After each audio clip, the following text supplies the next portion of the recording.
A little while later, after giving his wife the general impression that his subjects couldn't stand the little girl she had borne him, he had a word with one of the household staff and sent him to her. The man addressed her with a distressed air. "My lady," he said, "I am obliged to do something my lord commands me to do, if I do not wish to die. He has ordered me to take this daughter of yours and..." He stopped there. Hearing his words and seeing his face, the lady recalled what her husband had been saying and deduced that he had orders to kill the child. She quickly took her from her cradle, kissed her and blessed her. For all the immense pain in her heart, she again kept her composure and put the child in the man's arms. "Take her," she said, "and carry out to the letter what your lord and mine has ordered you to do. Only do not leave her for animals and birds to devour, unless he told you to." The servant took the child away and passed on what his wife had said to Gualtieri, who was astounded by her constancy.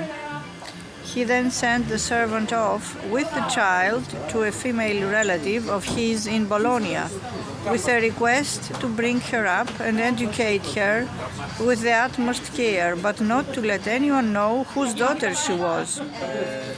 The next thing to happen was that the lady became pregnant again. In due course, she gave birth to a male child, which pleased Gualtieri immensely. But what he had done already was not enough for him. His criticisms became sharper and sharper, and one day, his face contorted with rage, he said this to her: "My lady, ever since you had this boy child, I haven't been able to live with these men of mine. They are bitterly against some grandson of Giannucolo ending up their lord after me. If I don't want to be hounded out of here, I am afraid I am going to have to do what I did the other time, and then in the end I am going to have to leave you and take another wife." The lady heard him out without flinching. "My lord," was all she replied, "think only of contenting yourself and following your own inclinations, and don't worry at all about me. Nothing matters to me except whatever I see pleases you." A few days later, Gualtieri sent someone for his son, much as he had done as regards his daughter.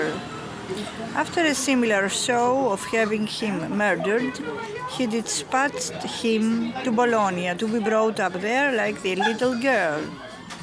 What the lady said and showed in her face was no different from before, which stunned Gualtieri.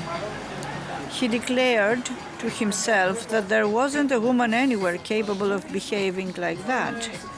If he hadn't seen her visceral attachment to the children as long as she had his approval, he would have thought she was glad to see the back of them.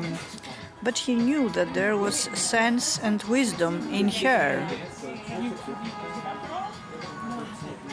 His subjects, believing he had had his children killed, strongly condemned him for his cruelty and felt nothing but compassion for the lady.